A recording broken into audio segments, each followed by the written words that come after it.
നമസ്കാരം.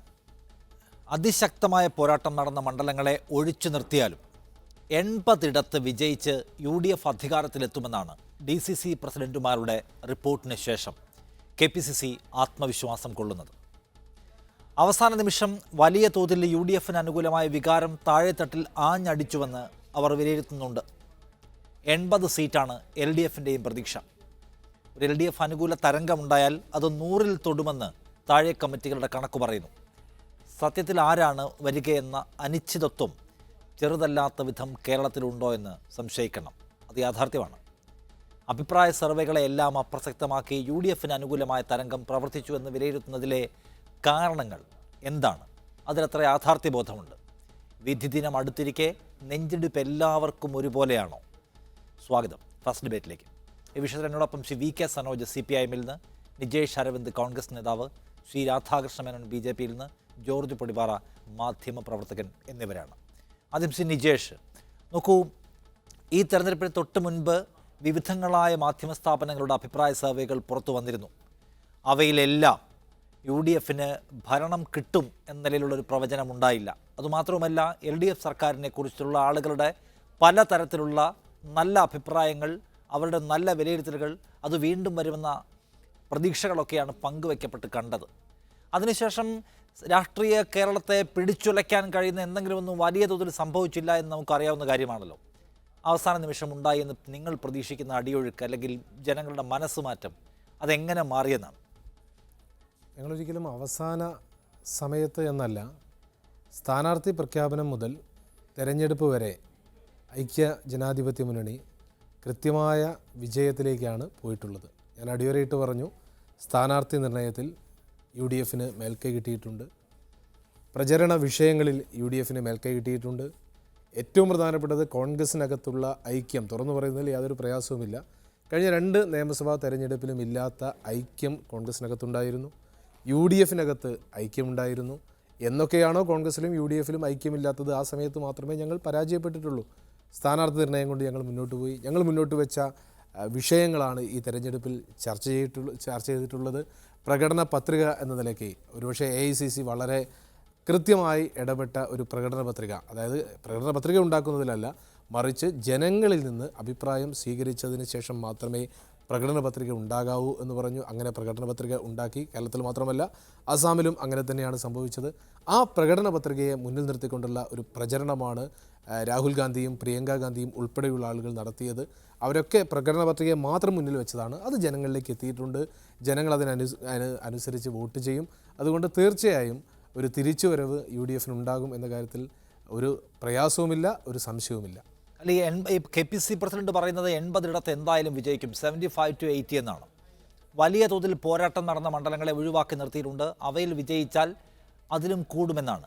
ഈ കണക്കുകൾ എന്നത് ഞങ്ങൾ നല്ല പ്രകടന പത്രിക മുന്നോട്ട് വെച്ചു, ഞങ്ങൾ നല്ല സ്ഥാനാർത്ഥികളെ അവതരിപ്പിച്ചു, ഞങ്ങൾ കൊണ്ടുവന്ന വിഷയങ്ങൾ ജനങ്ങൾ ചർച്ച ചെയ്തെന്ന് പ്രതീക്ഷിക്കുന്നു എന്നതിനെ അടിസ്ഥാനപ്പെടുത്തി പൊതുവായ ഒരുതരം ആത്മവിശ്വാസ പ്രകടനമാണോ? അതോ നിങ്ങൾക്ക് CPIM ഒക്കെ ചെയ്യുന്നത് പോലെ തന്നെ താഴെ തട്ടിൽ ബൂത്ത് കമ്മിറ്റികളുടെ വിവരങ്ങൾ എടുത്ത് കണക്ക് കൂട്ടിയാണോ ഈ 75-80 എന്ന് പറയുന്നത്? വളരെ കൃത്യമായി.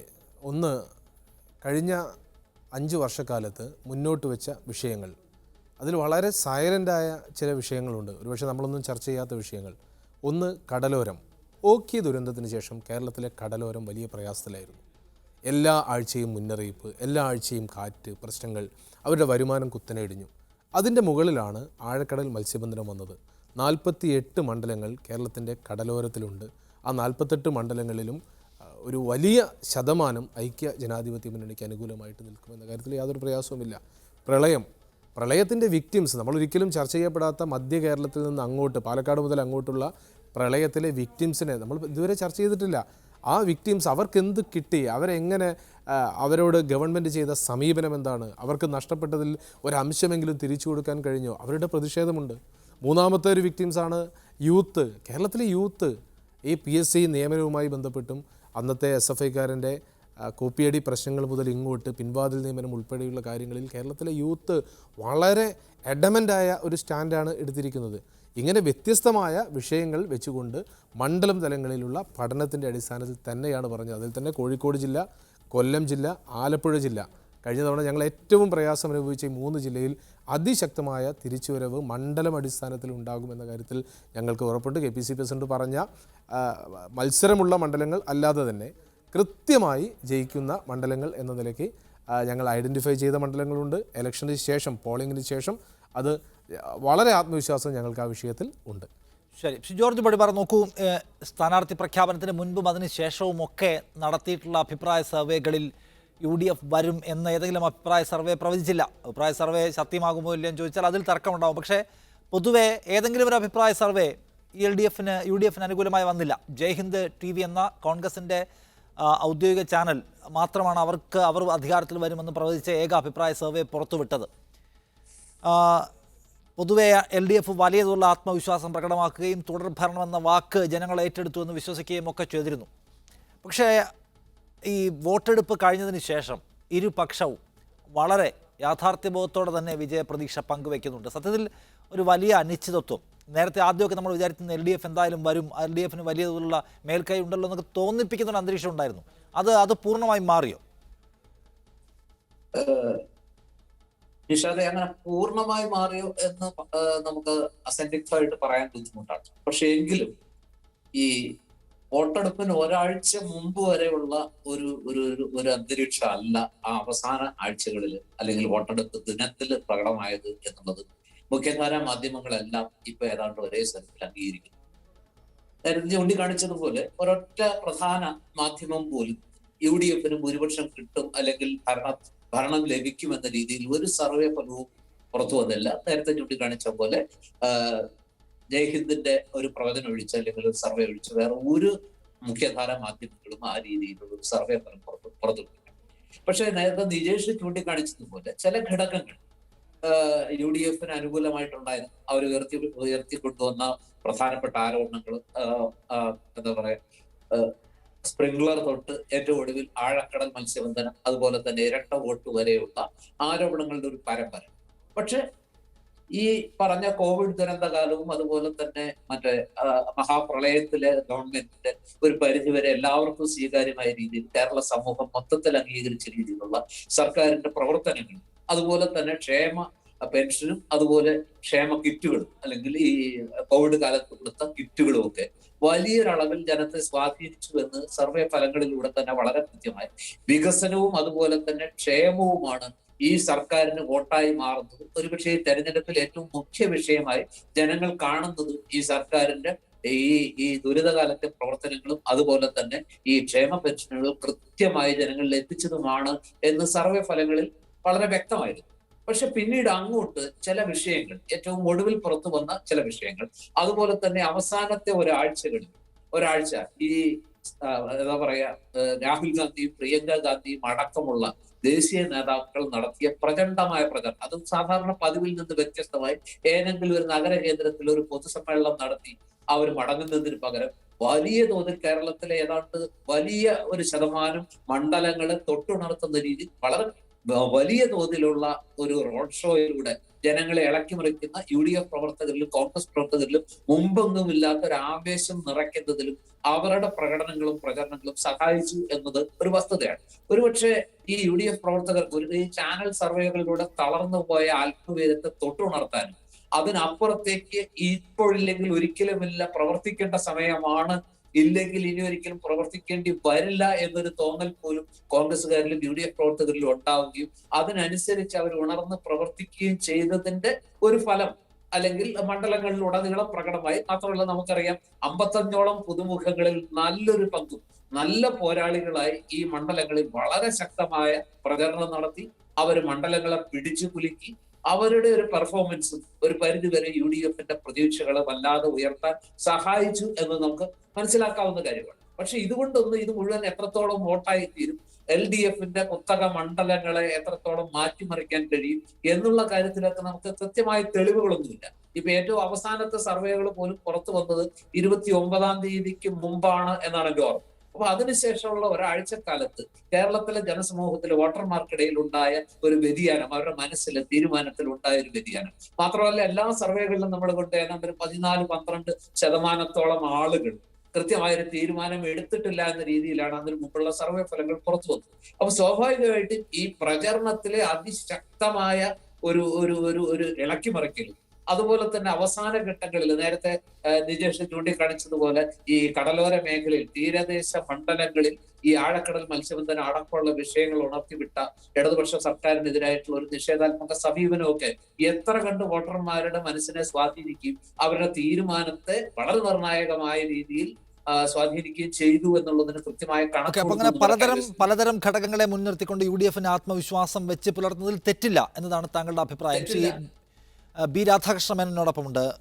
BJP നേതാവ്. ശ്രീ രാധാകൃഷ്ണ മേനോൻ, LDF തോൽപ്പിച്ച് UDF അധികാരത്തിൽ വരും എന്ന് നിങ്ങൾ വിചാരിക്കുന്നുണ്ടോ? വോട്ടെടുപ്പ് കഴിഞ്ഞ സമയത്തെങ്കിലും നിങ്ങളുടെ ഒരു യാഥാർത്ഥ്യബോധത്തോടെയുള്ള ഒരു കമന്റ് പ്രതീക്ഷിക്കുകയാണ്.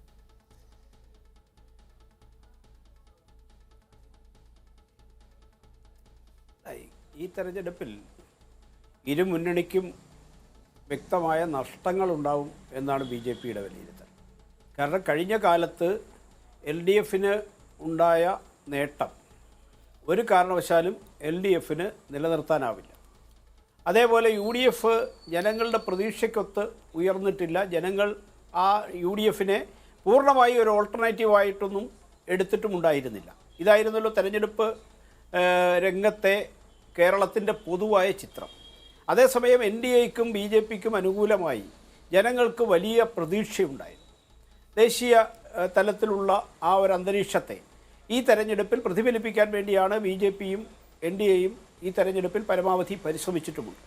അതുകൊണ്ട് തന്നെ ഈ തെരഞ്ഞെടുപ്പിൻ്റെ ഫലത്തെക്കുറിച്ച് ഇരു മുന്നണിക്കും ഒരു അപ്രമാദിത്വമുള്ളതല്ല, മറിച്ച് BJPയും അതേപോലെ ഇതര സ്വതന്ത്ര ആയിട്ടോ ഒക്കെ വരുന്ന സംവിധാനങ്ങൾ അവരൊക്കെ കൂടെ വിധി നിർണ്ണയിക്കുന്ന BJPക്ക് ഈ തെരഞ്ഞെടുപ്പിൽ തീർച്ചയായിട്ടും കേരളത്തിൻ്റെ രാഷ്ട്രീയത്തെ നിയന്ത്രിക്കാൻ കഴിയുന്ന നിർണായകമായ റോള് ലഭിക്കുന്ന തരത്തിലുള്ള ഒരു വിജയമാണ് ഭാരതീയ ജനതാ പാർട്ടിയുടെ നേതൃത്വത്തിലുള്ള NDA ഈ തെരഞ്ഞെടുപ്പിൽ പ്രതീക്ഷിക്കുന്നത്. തീർച്ചയായിട്ടും ഈ അവസരത്തിൽ UDF വലിയ പ്രതീക്ഷയോടെ കടന്നു വരും എന്ന് പറയുന്നവർക്ക് അവരുടേതായ ന്യായങ്ങൾ, കാരണം കേരളത്തിൽ സാധാരണയുള്ള കേരളത്തിൻ്റെ രാഷ്ട്രീയ കീഴ്വഴക്കം, ഭരണ തുടർച്ച എന്ന് കാലങ്ങളായിട്ട് നമുക്കില്ല. അപ്പോൾ തീർച്ചയായിട്ടും ആ ഒരു ഭരണ തുടർച്ചയ്ക്കുള്ള സാധ്യതയില്ല എന്ന് പൊതുസമൂഹത്തിൻ്റെ മനസ്സിൽ ഉണ്ടായിരുന്ന ആ ധാരണയെ തിരുത്താൻ ഉതകുന്ന തരത്തിൽ വലിയ PR വർക്കും വലിയ തോതിലുള്ള പണമൊഴുക്കിയുള്ള പ്രചരണവുമാണ് ഇടതുപക്ഷ പ്രസ്ഥാനങ്ങൾ കേരളത്തിൽ നടപ്പാക്കിയത്. അവരുടെ ആ PR വർക്കിൻ്റെ പരിണിതഫലമായിട്ട് അവർ ഭരണ തുടർച്ച എന്നുള്ള പ്രചരണം നടത്തിയെങ്കിലും തീർച്ചയായിട്ടും അവരുടെ ഭരണം വരുന്നതിനെക്കുറിച്ചിട്ട് ആശങ്കയുള്ള ഒരു വലിയ സമൂഹവും കേരളത്തിലുണ്ട്.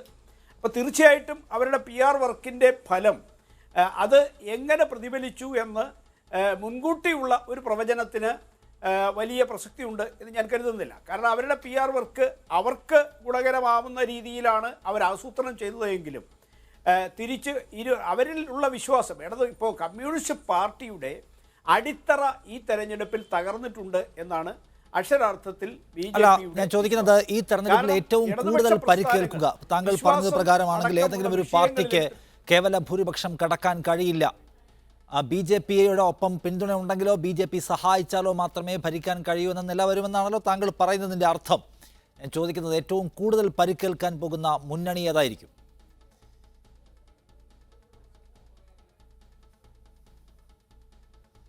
നിലവിലുള്ള മുന്നണിക്കായിരിക്കും, ഭരണമുന്നണിക്കായിരിക്കും കൂടുതൽ പരിക്കുണ്ടാകാനുള്ള സാധ്യത. കാരണം നിലവിലുള്ള ആളുകൾക്ക് ആ വിശ്വാസം നിലനിർത്താൻ സാധിച്ചില്ലെങ്കിൽ അതിൻ്റെ ഗുണഫലമാണ് പ്രതിപക്ഷത്തുള്ള BJPക്കും അല്ലെ NDAയ്ക്കും അതുപോലെ UDFന് ലഭിക്കാൻ പോകുന്നത്. അപ്പോൾ തീർച്ചയായിട്ടും ഇടതുപക്ഷ പ്രസ്ഥാനങ്ങൾ കഴിഞ്ഞ ഭരണത്തിൽ അവർ സ്വീകരിച്ച ഒരു സമീപനം അത് ഈ നാട്ടിലെ ജനങ്ങളുടെ വിശ്വാസത്തെ തകർക്കുന്ന, ജനങ്ങൾക്ക് അവരിൽ ഭീതി പരത്തുന്ന ആ ഭരണകൂടത്തിൻ്റെ ഇപ്പോൾ കേവലം റേഷൻ കിറ്റ് കൊടുത്തത് കൊണ്ട് മാത്രം കിട്ടുന്ന ഒരു വിശ്വാസമാണ് എന്നുള്ള അവരുടെ ധാരണ അത് ശരിയോ തെറ്റോ എന്ന് തെളിയിക്കുന്ന തെരഞ്ഞെടുപ്പ് ഫലമായിരിക്കും വരാൻ പോകുന്നത്. VK സനോജ് CPIMന്റെ പ്രതിനിധിയോടൊപ്പം. സനോജ്, ഇത് കേൾക്കൂ. BJPയുടെ പ്രതിനിധി പറഞ്ഞ വളരെ പ്രധാനപ്പെട്ട കാര്യമാണ്. അന്ന് ഈ തെരഞ്ഞെടുപ്പിൽ രണ്ട് പ്രധാന മുന്നണികൾക്കും കേവല ഭൂരിപക്ഷം തൊടാൻ കഴിയില്ല. പക്ഷേ അതിലേറ്റവും കൂടുതൽ പരിക്കേൽക്കാൻ പോകുന്നത് നിങ്ങൾക്കായിരിക്കും. UDF കുറച്ചുകൂടി മെച്ചപ്പെടും, ബെറ്റർ പെർഫോമൻസ് കാഴ്ചവെക്കുമെന്നാണ് BJPയുടെ ഒരു റീഡിംഗ്. അതാണ്. അതിനകത്ത് നിങ്ങൾക്ക് വായിക്കാൻ ഒരുപാട് കാര്യങ്ങളുണ്ട്, നിങ്ങൾക്ക് ആശങ്കപ്പെടാനും കുറേ ഘടകങ്ങളുണ്ട്. അല്ല BJP മെച്ചമാക്കും. ഇല്ല, ആശങ്കപ്പെടാനൊന്നുമില്ല. 1957 മുതലുള്ള കേരളത്തിന്റെ രാഷ്ട്രീയ ചരിത്രത്തിൽ വലിയൊരു തിരുത്തൽ വരുത്തിക്കൊണ്ടാണ് ഇത്തവണത്തെ തുടർഭരണത്തിലേക്ക് ഇടതുപക്ഷ ജനാധിപത്യ മുന്നണി കടക്കുന്നത്. ഇടതുപക്ഷ ജനാധിപത്യ മുന്നണിയുടെ പ്രവർത്തകർ മാത്രം ആഗ്രഹിച്ച, അല്ലെങ്കിൽ പ്രത്യേകിച്ച് CPIഎമ്മിന്റെ പ്രവർത്തകർ മാത്രം ആഗ്രഹിച്ച ഒരു കാര്യമല്ല തുടർഭരണം എന്നുള്ളത്. തുടർഭരണം എന്നുള്ളത് കേരളത്തിലെ പൊതുസമൂഹം മുഴുവൻ ആഗ്രഹിച്ച കാര്യമാണ്. എന്തുകൊണ്ട് കേരളത്തിലെ പൊതുസമൂഹം ഇടതുപക്ഷ ജനാധിപത്യ മുന്നണിയുടെ തുടർഭരണം ആഗ്രഹിക്കുന്നു എന്ന് ചോദിച്ചാൽ, കേരളത്തിന്റെ സമീപകാല ചരിത്രത്തിൽ ഇതുവരെ ഇല്ലാത്ത വികസന ക്ഷേമ പ്രവർത്തനങ്ങൾക്കാണ് കേരളത്തിലെ കഴിഞ്ഞ 5 വർഷം സാക്ഷ്യം വഹിച്ചത്. അത് ഞാൻ വീണ്ടും വീണ്ടും ഓരോന്നായി വിശദീകരിക്കുന്നില്ല. ഇപ്പൊ വോട്ട് ചെയ്യാൻ വേണ്ടി പോയിട്ടുള്ള ആളുകൾക്ക് കഴിഞ്ഞ 2016 പോയിട്ടുള്ള സ്കൂളും 2021 വോട്ട് രേഖപ്പെടുത്തിയ സ്കൂളും മാത്രം നോക്കിയാൽ സ്കൂളുകളുടെ ഒരു വലിയ മാറ്റം കാണാൻ വേണ്ടി കഴിയും. കേരളത്തിൽ മുടങ്ങിക്കിടന്ന എത്രയോ പദ്ധതികൾ, അതെല്ലാം വളരെ ആസൂത്രിതമായി കഴിഞ്ഞ 5 വർഷം കൊണ്ട് എങ്ങനെയാണ് പൂർത്തീകരിച്ചത് എന്ന് കൃത്യമായും പൊതുസമൂഹത്തിനുള്ളിൽ ഉള്ളതാണ്. അത് ഞങ്ങളെപ്പോലുള്ള ആളുകൾ TV ചർച്ചയിൽ പങ്കെടുത്ത് വീണ്ടും വീണ്ടും പറഞ്ഞ് ആളുകൾ ബോധ്യപ്പെടുത്തേണ്ട കാര്യമില്ല. ഇപ്പൊ കേന്ദ്ര ഉപരിതല ഗതാഗത വകുപ്പ് മന്ത്രി നിതിൻ ഗഡ്കരി തന്നെ നടത്തിയിട്ടുള്ള അദ്ദേഹത്തിന്റെ ഒരു പ്രസംഗത്തിൽ കേരളത്തിൽ മുടങ്ങിക്കിടന്ന ദേശീയപാത വികസനം യാഥാർത്ഥ്യമാക്കുന്നതിൽ കേരളത്തിലെ ഇടതുപക്ഷ ജനാധിപത്യ മുന്നണി ഗവൺമെന്റ് വഹിച്ച പങ്ക്, പ്രത്യേകിച്ച് മുഖ്യമന്ത്രി വഹിച്ച പങ്കിനെ കുറിച്ച് പരാമർശിക്കുകയുണ്ടായി. അപ്പൊ ഇതെല്ലാം സംബന്ധിച്ച് BJPയുടെ നേതാവിന് ഇപ്പൊ എന്താ പറയാനുള്ളത്? അപ്പൊ കേരളത്തിൽ മറ്റ് സംസ്ഥാനങ്ങളെ അപേക്ഷിച്ച് കേരളത്തിൽ ഉണ്ടായിട്ടുള്ള പ്രതിസന്ധികൾ, ആ പ്രതിസന്ധിയെല്ലാം ധീരമായി തരണം ചെയ്ത് ജനങ്ങൾക്ക് മുന്നിൽ നിന്ന് നയിക്കാൻ, നേതൃത്വം കൊടുക്കാൻ ഇടതുപക്ഷ ജനാധിപത്യ മുന്നണി ഗവൺമെന്റ് സാധിച്ചിട്ടുണ്ട്. അപ്പൊ അതുകൊണ്ട് തീർച്ചയായിട്ടും കേരളത്തിലെ മഹാഭൂരിപക്ഷം വരുന്ന ജനങ്ങളും കേരളത്തിൽ ഒരു തുടർ ഭരണമാണ് ആഗ്രഹിക്കുന്നത്. നേരത്തെ കോൺഗ്രസിന്റെ പ്രതിനിധി പറയുകയുണ്ടായി. അദ്ദേഹം എന്താ പറഞ്ഞത്? കേരളത്തിലെ യുവജനങ്ങളെല്ലാം ഇടതുപക്ഷത്തെ വെറുത്തു, അതുകൊണ്ട് യുവജനങ്ങളുടെ വോട്ട് കേരളത്തിൽ ഇടതുപക്ഷത്തിന് കിട്ടില്ല എന്നാണ്. എന്താണ് അദ്ദേഹം പറഞ്ഞതിന്റെ അർത്ഥമെന്ന് മനസ്സിലാവുന്നില്ല. കേരളത്തിൽ നിയമന നിരോധനത്തിന്റെ കാലമായിരുന്നു UDF ഭരിക്കുന്ന ഘട്ടത്തിൽ. നമുക്ക് ഓർമ്മയില്ലേ, ആന്റണിയും ഉമ്മൻചാണ്ടിയൊക്കെ ഭരിക്കുന്ന കാലത്ത് പണ്ട് നിയമനങ്ങൾ നിരോധിക്കുക മാത്രമല്ല, തസ്തിക വെട്ടിച്ചുരുക്കാൻ വേണ്ടിയിട്ട് ഒരു പ്രത്യേക കമ്മീഷനെ വെച്ച ആളായിരുന്നു തസ്തിക വെട്ടിച്ചുരുക്കുക. ഇത്തവണ ഇടതുപക്ഷ ജനാധിപത്യ മുന്നണി ഗവൺമെന്റ് 33,000 അധിക തസ്തിക ഉണ്ടാക്കി. കേരളത്തിൽ 1957 മുതൽ 2016 വരെയുള്ള കാലയളവിൽ ഇത്രയേറെ തസ്തിക ഉണ്ടാക്കിയുള്ള ഗവൺമെന്റ് കേരളത്തിൽ ഉണ്ടായിട്ടുണ്ടോ? 4014 ലിസ്റ്റുകൾ പ്രസിദ്ധീകരിച്ചു, PSC ലിസ്റ്റുകൾ പ്രസിദ്ധീകരിച്ചു. അപ്പൊ 4014 ലിസ്റ്റുകൾ പ്രസിദ്ധീകരിച്ചു, 33,000 വരുന്ന തസ്തിക ഉണ്ടാക്കി, കൂടുതൽ 1,57,000 പരം വരുന്ന ആളുകളെ PSC വഴി നിയമനം കൊടുത്തു. അപ്പൊ അഭ്യസ്തവിദ്യനായിട്ടുള്ള ചെറുപ്പക്കാരോട്, ഉദ്യോഗാർത്ഥികളോട് ഇത്രയേറെ അനുഭാവപൂർവമായ നിലപാട് സ്വീകരിച്ച ഗവൺമെന്റ് വേറെ ഉണ്ടായിട്ടില്ല. അപ്പൊ ഓരോ കാര്യം നോക്കിക്കഴിഞ്ഞാലും ആ കാര്യങ്ങൾക്കകത്തെല്ലാം കൃത്യവും വ്യക്തവുമായിട്ടുള്ള നിലയിൽ നേരത്തെ പ്രകടന പത്രികയിൽ എന്താണോ പറഞ്ഞിട്ടുള്ളത് അതിനേക്കാൾ മികച്ച രീതിയിൽ എന്തൊക്കെ ചെയ്യാൻ വേണ്ടി കഴിയും എന്ന് തെളിയിച്ച ഗവൺമെന്റാണ്. 600 കാര്യം പറഞ്ഞിട്ട് ആ കാര്യങ്ങൾ മുഴുവൻ നടപ്പിലാക്കി പ്രോഗ്രസ് റിപ്പോർട്ട് പ്രസിദ്ധീകരിച്ച ഗവൺമെന്റാണ്. കേരളത്തിൽ ഇതുവരെ അങ്ങനെ ഉണ്ടായിട്ടുണ്ടോ? ശരി സനോജ്, അപ്പോൾ വലിയ തോതിലുള്ള ആത്മവിശ്വാസം നിങ്ങൾക്കുണ്ട്. മുൻപെങ്ങും ഒരു ഗവൺമെന്റിന് ഇല്ലാത്ത വിധത്തിലുള്ള ആത്മവിശ്വാസം നിങ്ങൾക്കുണ്ട്. പക്ഷേ കഴിഞ്ഞ തവണ ഉള്ളതിനേക്കാൾ കുറവ് നമ്പർ ഇത്തവണ കിട്ടുമെന്ന് നിങ്ങൾ കണക്ക് കൂട്ടുന്നുള്ളൂ. അതെന്തുകൊണ്ടാണ്? ഇല്ല, ഞങ്ങൾ അങ്ങനെ കണക്കൂട്ടുന്നില്ല. കാരണം വളരെ, ഞാൻ നേരത്തെ പറഞ്ഞല്ലോ, കേരളത്തിൽ ഇതുവരെ ഇടതുപക്ഷത്തിന് വോട്ട് ചെയ്യാതിരുന്ന ഒരു വലിയ വിഭാഗം ആളുകളുണ്ടായിരുന്നു. ആ വിഭാഗം ആളുകൾ ഇത്തവണ ഇടതുപക്ഷത്തിന് വേണ്ടി വോട്ട് ചെയ്തു എന്ന് മാത്രമല്ല, ഇടതുപക്ഷത്തെ വിജയിപ്പിക്കാൻ ആവശ്യമായിട്ടുള്ള പ്രവർത്തനത്തിൽ സജീവമായി രംഗത്തിറങ്ങി എന്നാണ് ഏറ്റവും പ്രധാനപ്പെട്ട കാര്യം. അതാ ഞാൻ നേരത്തെ പറഞ്ഞ ഓരോ വിഭാഗത്തിൽപ്പെട്ട ആളുകളെ എണ്ണം നോക്കിയാൽ മതി. ഇത്തവണ സ്ത്രീകൾ, വീട്ടമ്മമാർ, അവരെല്ലാം അവരുടെ ജീവിത അനുഭവത്തിന്റെ അടിസ്ഥാനത്തിലാണ് കാര്യങ്ങൾ ഒരു നിലപാട് സ്വീകരിച്ചത്. ഇന്നലകളിൽ ഏണിക്കും കോണിക്കും കൈപ്പത്തിക്കും മാത്രം മാറി മാറി കുത്തിയിട്ടുള്ള ആളുകൾ അവരുടെ ജീവിതാനുഭവത്തിന്റെ അടിസ്ഥാനത്തിൽ അവർ നിലപാടിലേക്ക് എത്തുകയാണ്. അപ്പൊ അങ്ങനെ വലിയ വിഭാഗം ആളുകളുടെ എല്ലാ മേഖലകളിൽ നിന്നുള്ള ആളുകളുടെ പിന്തുണയുണ്ട്. ഞാൻ ചോദിക്കുന്നത് 80 സീറ്റിലേക്ക്, അങ്ങനെയെങ്കിൽ 80 സീറ്റിലേക്ക് പരിമിതപ്പെട്ടാൽ പോരാ. ഒരു തരംഗമുണ്ടെങ്കിൽ 100-നടുത്ത് എത്താൻ കഴിയുന്നേക്കുമെന്ന് നിങ്ങൾ വിചാരിക്കുന്നു. ആ തരംഗം ഉണ്ടോ ഇല്ലയോ നിങ്ങൾക്ക് ജഡ്ജ് ചെയ്യാൻ കഴിയുന്നില്ല. ഇത്രയധികം കോൺഫിഡൻസിന് ആവശ്യമായ എലമെന്റ്സ് ഉണ്ടായിട്ടും എന്തുകൊണ്ടാണ്? തീർച്ചയായിട്ടും ഞങ്ങൾ വലിയ ആത്മവിശ്വാസത്തിലാണുള്ളത്. BJPക്ക് നിലവിലുള്ള അക്കൗണ്ട് ഉൾപ്പെടെ പൂട്ടിപ്പോകുന്ന ഇലക്ഷൻ ആയിരിക്കും ഈ ഇലക്ഷൻ. നേരത്തെ BJPയുടെ നേതാവ് എന്തൊക്കെയോ പറഞ്ഞല്ലോ, ഇവിടെ ഒന്നും സംഭവിക്കാൻ വേണ്ടി പോകുന്നില്ല. BJPക്കൊന്നും കേരളത്തിന്റെ നിയമസഭകത്ത് ഒരാൾ പോലും ഇല്ലാത്ത ഒരു കാലമായിരിക്കും വരാൻ വേണ്ടി പോകുന്നത്. ഒരു തർക്കവുമില്ല. കാരണം കേരളത്തിലെ ജനങ്ങൾ വർഗീയതയെ അനുകൂലിക്കുന്നവരല്ല. അവരെന്തൊക്കെ തെറ്റായ പ്രചാരവേലകൾ ഇത്തവണ സംഘടിപ്പിച്ചത്? അവർ വീണ്ടും ശബരിമല വിഷയം കൊണ്ടുവരുന്നു, വിശ്വാസത്തിന്റെ പേര് പറയുന്നു. അപ്പൊ വിശ്വാസത്തിന്റെയും മതത്തിന്റെയും എല്ലാം പേര് പറഞ്ഞ് കേരളത്തിൽ വേരുറപ്പിക്കാൻ വേണ്ടിയുള്ള ശ്രമം അത് കേരളത്തിലെ മതനിരപേക്ഷ സമൂഹം തള്ളിക്കളയുന്നതാണ്. ഞാൻ പറയാം താങ്കൾക്ക് ശ്രീ ജോർജ് പൊടിപാറ. ഇപ്പോൾ ഏറ്റവും അവസാനം സനോജ് ശബരിമലയുടെ കാര്യം പറഞ്ഞുകൊണ്ടാണ്. ശബരിമലയെ അവഗണിക്കാനുള്ള തീരുമാനമാണ് LDF എടുത്തിരുന്നത്. അതൊരു തെരഞ്ഞെടുപ്പ് ചർച്ചയാക്കുന്നതിൽ നിന്ന് പരമാവധി അകന്നു നിൽക്കാൻ അവർ തീരുമാനിക്കുകയും ചെയ്തു. പക്ഷേ നമുക്കറിയാം നിരന്തരം അതിന് മറുപടി പറഞ്ഞുകൊണ്ടേ ഇരിക്കേണ്ടി വന്നു CPM-ന്. സാധാരണ CPM പറയാത്ത കാര്യങ്ങൾ പോലും പറഞ്ഞു. വൈരുദ്ധ്യാത്മക ഭൗതികവാദം ആപ്ലിക്കബിളായ ഒരു നാടല്ല ഇന്ത്യ എന്ന് പോലും പറയേണ്ടി വന്നു. തെരഞ്ഞെടുപ്പ് ദിവസം നമ്മൾ കണ്ടത്, വോട്ടെടുപ്പ് ദിവസം കണ്ടത് NSSൻ്റെ ഒരു സ്റ്റേറ്റ്മെൻറ്റിന് പിന്നാലെ മുൻപെങ്ങും കേൾക്കാത്ത വിധത്തിൽ അസാധാരണമായ പരാമർശങ്ങൾ വരികയാണ്. പിണറായി വിജയൻ പറയുന്നത് എല്ലാ ദേവഗണങ്ങളും ആരാധനാമൂർത്തികളും ഈ സർക്കാരിനൊപ്പം എന്നാണ്. അയ്യപ്പന് വോട്ടുണ്ടായിരുന്നെങ്കിൽ ഞങ്ങൾക്ക് ചെയ്തതിനെന്ന് കോടിയേരി പറഞ്ഞു. അപ്പോൾ ആ നിലയ്ക്ക് സാധാരണ കേൾക്കാത്ത പരാമർശങ്ങൾ ആ ദിവസം CPM-ൻ്റെ ഭാഗത്തുനിന്നുണ്ടായി. ശബരിമല ഒരു എക്സാമ്പിൾ എടുത്താൽ അങ്ങനെ അങ്ങ് പ്രവർത്തിക്കാൻ ശേഷിയില്ല എന്ന് CPM വിചാരിക്കുകയും എന്നാൽ താഴെത്തട്ടിൽ പ്രവർത്തിച്ചു കാണുമെന്ന് അവസാന ഘട്ടത്തിൽ അവർ ഞെട്ടലോടെ മനസ്സിലാക്കുകയും ഒക്കെ ചെയ്യുന്ന ഒരു എലമെന്റ് അതായിരിക്കുമോ? ഒരു പക്ഷേ ചില മണ്ഡലങ്ങളിലെങ്കിലും പ്രത്യേകിച്ച് ഹിന്ദു ഭൂരിപക്ഷ അല്ലെങ്കിൽ BJPക്കും അതുപോലെ ഹിന്ദു ഭൂരിപക്ഷ മണ്ഡലങ്ങളിൽ ഈ ഘടകം പ്രവർത്തിക്കാനുള്ള ഒരു സാധ്യത പ്രത്യേകിച്ച് മധ്യ തിരുവിതാംകൂറിലെയും അതുപോലെ തെക്കൻ തിരുവിതാംകൂറിലെയും കുറെ മണ്ഡലങ്ങളിലെങ്കിലും ഈ ഘടകം LDF-നെ ബാധിച്ചേക്കും എന്നൊരു ആശങ്ക അവർക്കുണ്ട്. NSSന്റെ നിലപാട് തീർച്ചയായും ചില മണ്ഡലങ്ങളിൽ വളരെ നിർണായകമാണ്. അവർ ശക്തിയാണ്. തെരഞ്ഞെടുപ്പ് ഫലത്തെ സ്വാധീനിക്കാൻ പോകുന്ന ആ ഒരു വോട്ട് ബാങ്ക് അവർക്കുണ്ട് എന്നുള്ളത് എല്ലാവർക്കും അറിയുന്ന കാര്യമാണ്. അതുകൊണ്ട് തന്നെയാണ് ഈ മുന്നണികൾ പലപ്പോഴും NSSനെ പിണക്കാതിരിക്കാനും NSSനെ ചേർത്ത് പിടിക്കാനും ഒക്കെ ശ്രമം നടത്തുന്നത്. അത് നമ്മൾ നിഷേധിച്ചിട്ട് കാര്യമില്ല. മാത്രമല്ല ഈ NSS general secretary Shri Sukumaran നായരുടെ ഭാഗത്തു നിന്നുണ്ടായ പരാമർശം അത് ഏത് സമയത്താണ് എന്നുള്ളത് ആലോചിക്കേണ്ടതുണ്ട്. അതായത് രാവിലെ 7:30ക്കും 8-നും ഇടയിലുള്ള ഒരു സമയത്താണ് അദ്ദേഹത്തിന്റെ ഭാഗത്തു നിന്നുള്ള പരാമർശം ഉണ്ടായത്. പക്ഷെ എനിക്ക് തോന്നുന്നത് നമുക്ക് ഇതുവരെ മനസ്സിലാക്കാൻ കഴിഞ്ഞ കാര്യങ്ങൾ അതിനു മുമ്പ് തന്നെ NSSന്റെ ഭാഗത്തു നിന്ന് കൃത്യമായി കരയോഗങ്ങൾക്ക് എന്ത് ചെയ്യണം, ഈ തെരഞ്ഞെടുപ്പിൽ വോട്ട് എങ്ങനെ രേഖപ്പെടുത്തണം, എന്ത് നിലപാടെടുക്കണം എന്നതിനെ സംബന്ധിച്ച് കൃത്യമായ നിർദ്ദേശങ്ങൾ പോയിരുന്നതായിട്ട് പല കേന്ദ്രങ്ങളിൽ നിന്നും അറിയുന്നു. അപ്പൊ തീർച്ചയായിട്ടും ഈ ശബരിമല വിഷയവും അതിനോടനുബന്ധിച്ച് ആ ശബരിമല വിഷയത്തിൽ നാമജപ ഘോഷയാത്രയടക്കം ആദ്യം നടത്തി ഈ വിഷയത്തെ ഏറ്റവും കത്തിജ്വലിപ്പിച്ച NSSന്റെ നിലപാട് ഇടതുമുന്നണിക്ക് അല്പം ആശങ്ക സൃഷ്ടിക്കുന്നതിൽ അത്ഭുതമൊന്നുമില്ല. കാരണം അത് ഒരു തുടർച്ചയാണല്ലോ. കഴിഞ്ഞ പാർലമെന്റ് തെരഞ്ഞെടുപ്പിൽ ഈ ഘടകങ്ങളെല്ലാം കൂടി വർക്കൗട്ട് ചെയ്തപ്പോഴാണ് ഇടതുമുന്നണിയുടെ എല്ലാ കണക്കൂട്ടലുകളെയും തെറ്റിച്ച 14 അല്ലെങ്കിൽ ഏറ്റവും കുറഞ്ഞത് 10 സീറ്റ് 8-ൽ എന്തായാലും കുറയാൻ പോകുന്നില്ല എന്ന് ഏറ്റവും എന്താ പറയാ അശുഭാപ്തി വിശ്വാസിയായ ഇടതുമുന്നണിക്കാരൻ പോലും വിചാരിച്ചെടുത്തുനിന്ന് 19 സീറ്റിലേക്ക് UDFന്റെ വിജയം എത്തിച്ചേർന്നത് അവരുടെ ഓർമ്മയിലുണ്ടാവും. അന്ന് ആ അത്തരത്തിലുള്ള ഒരു ജനവിധിക്ക് കാരണമായ പ്രധാന ഘടകങ്ങളിലൊന്ന് ശബരിമലയും അതുപോലെ തന്നെ വിശ്വാസികളുടെ ഒരു എന്താ പറയാ അതുവരെ ഇടതുമുന്നണിയോട് ചേർന്ന് നിന്ന ഒരു വലിയ വോട്ട് വിഭാഗം അല്ലെങ്കിൽ വലിയൊരു ജനസമൂഹം തന്നെ ആ വിഷയത്തിന്റെ പേരിൽ അവരോട് ഇടഞ്ഞ് മറുപക്ഷത്ത് വോട്ട് ചെയ്തു എന്നുള്ളത് ഒരു ചരിത്ര യാഥാർത്ഥ്യമാണ്. അതുകൊണ്ടാണ് ഒരിക്കലും തോൽക്കില്ല എന്ന് ഇടതുമുന്നണി ഉറച്ചു വിശ്വസിച്ചിരുന്ന പല മണ്ഡലങ്ങളും വലിയ ഭൂരിപക്ഷത്തിൽ അവർക്ക് കൈവിട്ടുപോയി.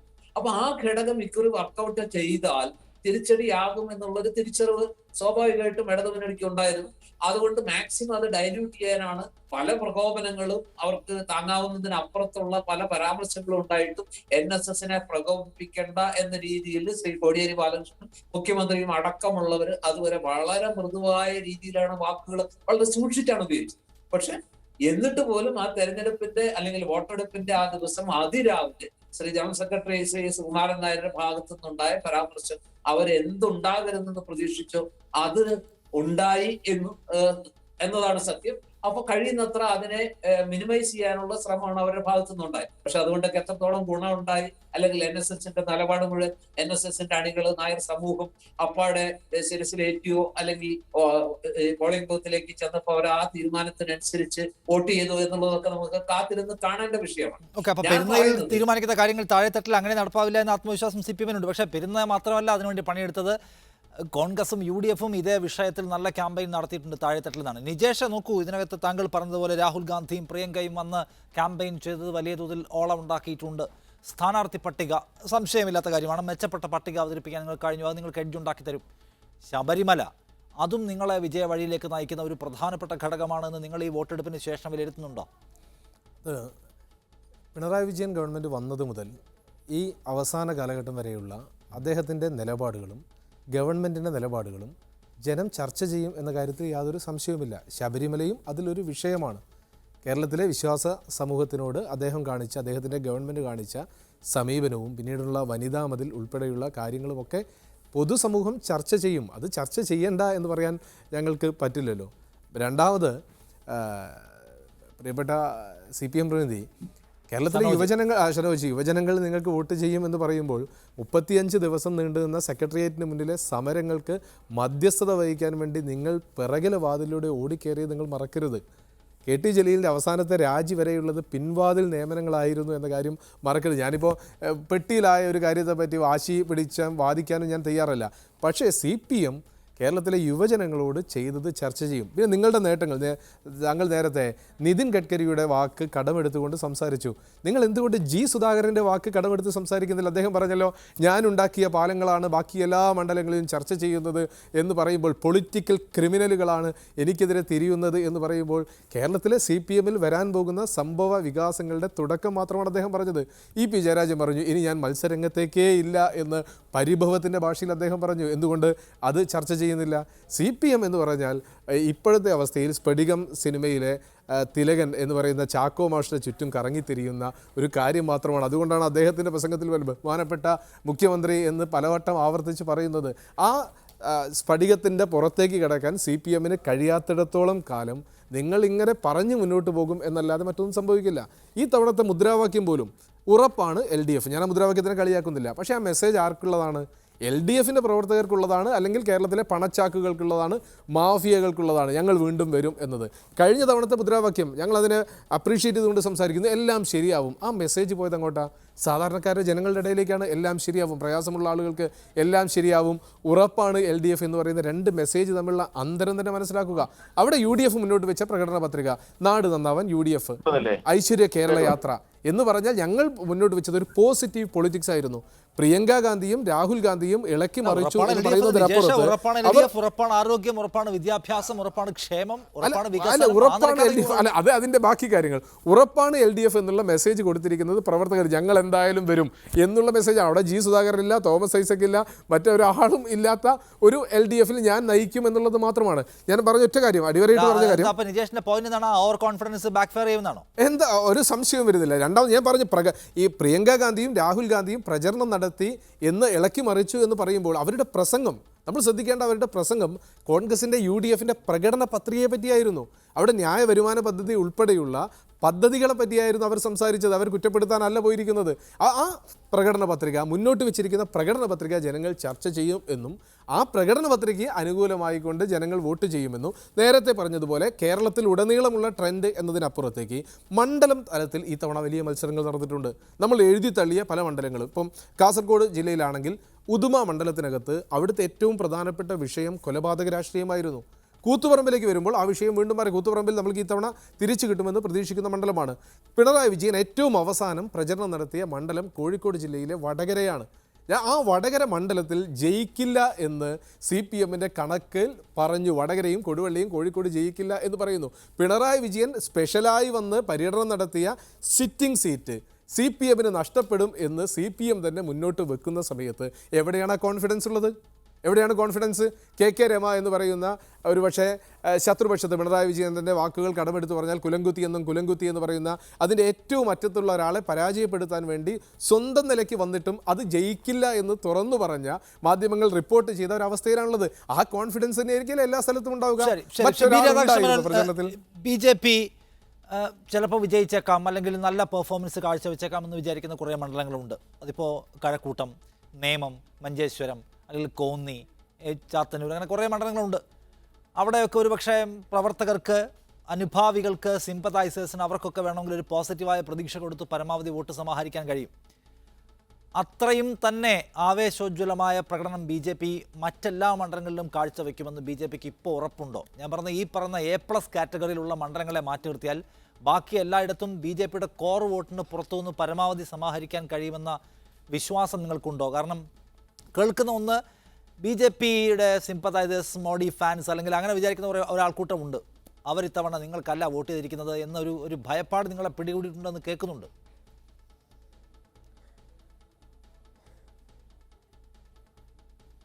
ഒരു ഭയപ്പാടുമില്ല നിഷാദേ. ഇവിടെ BJPക്ക് നേരത്തെ 14%, 15% ഒക്കെയാണ് വോട്ട് കിട്ടിക്കൊണ്ടിരുന്നത്. ഈ പ്രാവശ്യത്തെ തെരഞ്ഞെടുപ്പിൽ തീർച്ചയായിട്ടും BJPയുടെ വോട്ടിംഗ് ശതമാനത്തിൽ വൻ വർധനവ് 20%-ലേറെ വോട്ടിൻ്റെ ഉറപ്പാണ് എന്ന അന്തരീക്ഷം നമുക്കറിയാം. അല്ലാത്ത സർവേകളിൽ പോലും അല്ലെങ്കിൽ പൊതു പരിശോധനയിലും വിലയിരുത്തലിലും എല്ലാം വ്യാപകമായി വന്നിട്ടുണ്ട്. അപ്പോൾ കേരളത്തെ സംബന്ധിച്ച് കേരളത്തിൽ BJP കൃത്യമായി മുന്നോട്ട് തന്നെയാണ് പോകുന്നത്. വ്യാപകമായി BJPയിൽ ജനങ്ങൾക്ക് പ്രതീക്ഷ വർദ്ധിച്ചിട്ടുണ്ട്. BJPയുടെ പ്രവർത്തകർ ആ ആത്മവിശ്വാസത്തോടെ തന്നെ ഇന്ത്യയുടെ പ്രധാനമന്ത്രിയുടെയും ആഭ്യന്തരമന്ത്രിയുടെയും ദേശീയ അധ്യക്ഷൻ്റെയും എല്ലാം സാന്നിധ്യത്തിൽ നടന്ന ഉശിരൻ പ്രകടനങ്ങളും പ്രചരണങ്ങളും തീർച്ചയായിട്ടും BJPയുടെ ആത്മവിശ്വാസം കേരളത്തിലുടനീളം വളർത്തിയിട്ടുണ്ട്. BJPക്ക് ഉജ്ജ്വലമായ ഒരു മുന്നേറ്റത്തിൻ്റെ അന്തരീക്ഷമാണ് കേരളത്തിൽ കഴിഞ്ഞ തെരഞ്ഞെടുപ്പിൽ രൂപപ്പെട്ടത്. ഒരു തരത്തിലും BJP പിന്നോട്ട് പോകുന്ന ഒരു സാഹചര്യം ഈ ഒരു സാഹചര്യം ഇന്ന് നിലവിലില്ല. BJPയെ സംബന്ധിച്ച് കഴിഞ്ഞ പ്രാവശ്യം ഒരു സീറ്റാണ് ഉണ്ടായിരുന്നതെങ്കിൽ അതിൽ നിന്ന് വ്യത്യസ്തമായി ഒട്ടേറെ സീറ്റുകളിൽ വിജയിക്കുന്ന ഒരു തെരഞ്ഞെടുപ്പായി കേരളത്തിൻ്റെ തെരഞ്ഞെടുപ്പ് പ്രചരണവും പ്രവർത്തനവും മാറിയിട്ടുണ്ട് എന്ന് എതിരാളികൾ പോലും അംഗീകരിക്കുന്ന രാഷ്ട്രീയമായി മാറി. എന്നാൽ അതേസമയം നമുക്കറിയാം, ഇവിടെ LDF UDF ഒരുപോലെ പറയുന്നു, ഒരു സീറ്റുള്ള BJPക്ക് ഒരു സീറ്റും കൊടുക്കില്ല, അത് ഞങ്ങൾ പരാജയപ്പെടുത്തും എന്ന് പറഞ്ഞാൽ ഇവർ രണ്ടാളും BJPയോടാണ് മത്സരിക്കുന്നത്. കേരളത്തിൻ്റെ തെരഞ്ഞെടുപ്പിൻ്റെ യഥാർത്ഥ രാഷ്ട്രീയ ചിത്രം എന്ന് പറയുന്നത് BJPയോട് രണ്ട് മുന്നണികളും ഒരുപോലെ മത്സരിക്കുന്നു എന്നാണ്. ഇത് ജനങ്ങൾക്ക് മനസ്സിലാവാത്ത ഒരു രാഷ്ട്രീയമല്ലല്ലോ. കേരളത്തിലെ ജനങ്ങൾ തീർച്ചയായിട്ടും ആ രാഷ്ട്രീയത്തെ മനസ്സിലാക്കിയിട്ടുണ്ട്. രണ്ട് മുന്നണിയും ഒരുപോലെ BJPയെ എതിർക്കുമ്പോൾ എന്തിനിവർ എതിർക്കുന്നു? അത് മനസ്സിലാക്കാനുള്ള വിവരവും വിദ്യാഭ്യാസവുമുള്ള പൊതുസമൂഹമാണ് കേരളത്തിൻ്റെ സമൂഹം. അതുകൊണ്ട് തന്നെ രണ്ട് മുന്നണിയും ഒരുമിച്ച് നിന്നുകൊണ്ട് ഒരു മുന്നണിയായി മത്സരിക്കാതെ അവരെ ഒരുമിച്ച് താൽക്കാലികമായി ധാരണയിലൂടെ BJPയുടെ സീറ്റുകളിൽ BJPയെ പരാജയപ്പെടുത്താൻ BJPക്ക് ബദലുണ്ടാക്കുവാൻ വേണ്ടി പരിശ്രമിക്കുമ്പോൾ അതിനെതിരായിട്ടുള്ള ഒരു മാനസികാവസ്ഥയും ഒരു പ്രതികരണവും ഈ തെരഞ്ഞെടുപ്പിൽ പൊതുസമൂഹത്തിൻ്റെ ഭാഗത്ത് തീർച്ചയായിട്ടും ഉണ്ടായിരുന്നു. ഇവിടെ വിശ്വാസികളെ സംബന്ധിച്ച് അവരുടെ വിശ്വാസം സംരക്ഷിക്കാൻ വേണ്ടി വിട്ടുവീഴ്ചയില്ലാത്ത സമരം നടത്തിയത് BJPയാണ്. അതേപോലെ ദേശീയ രാഷ്ട്രീയത്തിൽ നരേന്ദ്രമോദിയുടെ ഭരണ തുടർച്ച വന്നതിന് ശേഷം കേരളത്തിൻ്റെ അടക്കം ഭാരതത്തിൻ്റെ ഉടനീളം സമഗ്ര വികസനത്തിന് വേണ്ടി നടപ്പാക്കിയ പുതിയ ഭാരതം എന്നുള്ള ന്യൂ ഇന്ത്യ എന്ന സങ്കല്പത്തിലുള്ള വലിയ മുന്നേറ്റം, ആ ഒരു മുന്നേറ്റത്തിനൊപ്പമെത്താൻ പുതിയ കേരളം ഒരു പുതിയ ന്യൂ ഇന്ത്യ എന്ന BJPയുടെ സങ്കല്പം കേരളത്തിലേക്ക് വരുമ്പോൾ പുതിയ കേരളം എന്നുള്ള നിലയിൽ രൂപപ്പെടുത്താനുള്ള സാഹചര്യം ഒരുക്കണം എന്ന BJPയുടെ പ്രകടന പത്രികയും അഭ്യർത്ഥനയും അതൊക്കെ വളരെയേറെ ചർച്ച ചെയ്യപ്പെട്ടിട്ടുണ്ട്. BJP ലവ് ജിഹാദ് അടക്കമുള്ള വിഷയങ്ങളിൽ നിയമനിർമ്മാണം നടത്തുമെന്ന് പരസ്യമായി പറഞ്ഞിരിക്കുന്നു. തീർച്ചയായിട്ടും കേരളത്തിലെ ഒട്ടേറെ ജനങ്ങളെ ആശങ്കപ്പെടുത്തിയ ആ തരത്തിലുള്ള വിഷയങ്ങൾ എല്ലാ ജനവിഭാഗങ്ങളിലും എന്ന് പറഞ്ഞാൽ ആ ഒരു പ്രത്യേക വിഭാഗത്തിനൊഴികെ മറ്റുള്ളവരെ എല്ലാം ആശങ്കയിലാഴ്ത്തുന്ന അത്തരം പ്രശ്നങ്ങളെപ്പോലും ഈ തെരഞ്ഞെടുപ്പിൽ അഡ്രസ്സ് ചെയ്യുമെന്ന് പരസ്യമായി കൃത്യമായി പ്രകടന പത്രികയിൽ പരസ്യമായി നിലപാടെടുക്കുന്ന ഒരു രാഷ്ട്രീയം, അത് ക്ലാരിറ്റിയുള്ള രാഷ്ട്രീയം BJPയുടെ രാഷ്ട്രീയമായിരുന്നു, NDAയുടെ രാഷ്ട്രീയമായിരുന്നു. അതുകൊണ്ട് തന്നെ NDAക്ക് ഈ തെരഞ്ഞെടുപ്പിൽ വളരെയേറെ അനുകൂല സാഹചര്യം തെരഞ്ഞെടുപ്പ് രംഗത്ത് രൂപപ്പെട്ടിരുന്നു.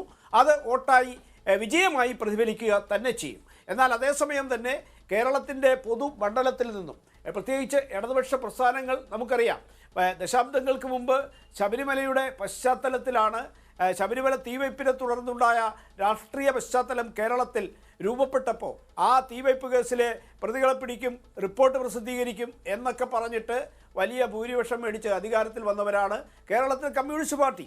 ആ കമ്മ്യൂണിസം തീർച്ചയായിട്ടും ശബരിമല അടക്കമുള്ള വിഷയങ്ങളുമായി ബന്ധപ്പെട്ട് BJP കേന്ദ്ര തലത്തിൽ നടപ്പിലാക്കുന്ന ഇന്ത്യയെ വലിയ തോതിൽ മുന്നോട്ട് കൊണ്ടുപോകുന്ന പ്രക്രിയയ്ക്ക് ജനങ്ങൾ വോട്ട് ചെയ്യും എന്നുകൂടി അദ്ദേഹം ആത്മവിശ്വാസം പ്രകടിപ്പിക്കുകയാണ്. VK സനോജ്, ശബരിമല ഒരു വിഷയമായി എടുത്താൽ ആചാര സംരക്ഷണം ആഗ്രഹിക്കുന്ന ഞാൻ പറയാം ശബരിമല തെരഞ്ഞെടുപ്പിൻ്റെ ഒരു സെക്കൻഡ് അതായത് ശബരിമലയുടെ വിശ്വാസം എന്ന് പറയുന്നത് ആ വിശ്വാസത്തിൻ്റെ അടിസ്ഥാനത്തിലുള്ള ഒരു തെരഞ്ഞെടുപ്പ് പരാജയം മാത്രമല്ല കമ്മ്യൂണിസത്തിന് ഉണ്ടാവാൻ പോകുന്നത്.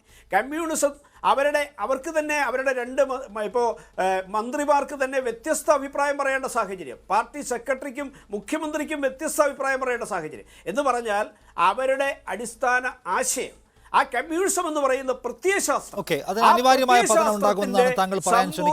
പരാജയം കേരളീയ സമൂഹത്തിൽ കേരളത്തിന് അവർ ബോധ്യപ്പെടുത്താൻ അവർക്ക് ഇടയായി ഈ തെരഞ്ഞെടുപ്പുമായി ബന്ധപ്പെട്ട്. ശ്രീ വി കെ സനോജ്, നിങ്ങളുടെ മണ്ഡലമായിരുന്ന വടകരയിൽ പിണറായി വിജയൻ ക്യാമ്പയിൻ ചെയ്ത വടകരയിൽ അവിടെ തോറ്റുകൊണ്ടായിരിക്കും നിങ്ങളുടെ സംസ്ഥാനത്തെ തോൽവിയുടെ തുടക്കം എന്നാണ് നിജേഷ് പറഞ്ഞത്. അപ്പോൾ അതൊരു സൂചനയാണെന്ന്.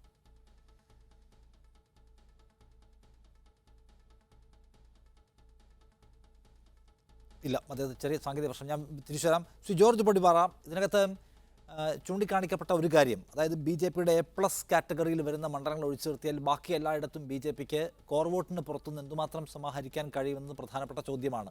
അതിപ്പോൾ ആചാര സംരക്ഷകരായ ആളുകൾ വരണം, ആചാര ലംഘകർ വരാൻ പാടില്ല എന്നൊക്കെ വിചാരിക്കുന്ന ആളുകൾ കേരളത്തിലുണ്ടല്ലോ.